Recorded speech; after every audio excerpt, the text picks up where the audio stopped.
As per the new GO, begging is strictly prohibited in the state. All right, you two, gather your things and get in the vehicle now. ఏపీలో భిక్షాటన నిషేధం GO జారీ చేసిన ప్రభుత్వం ఆంధ్రప్రదేశ్ ప్రభుత్వం రాష్ట్రంలో భిక్షాటనను పూర్తిగా నిషేధిస్తూ నిర్ణయం తీసుకున్నది.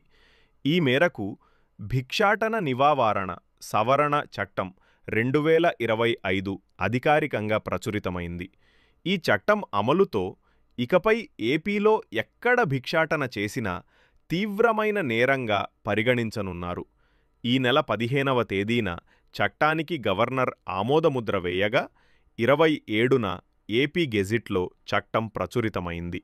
లా డిపార్ట్మెంట్ సెక్రటరీ గొట్టాపు ప్రతిభాదేవి సంతకంతో జీవో ఎంఎస్ నం 88 విడుదల చేశారు. ఈ చట్టాన్ని సంక్షేమ పోలీసు శాఖ సమన్వయంతో అమలు చేయనున్నాయి. రాష్ట్రంలో పెరుగుతున్న భిక్షాటన మాఫియా వ్యవస్థీకృత భిక్షాటనను పూర్తిగా నిర్మూలించడం, నిరుపేదలకు పునరావాసం కల్పించాలన్న లక్ష్యంతో చట్టాన్ని తీసుకొచ్చారు. Please subscribe and share. Press bell icon.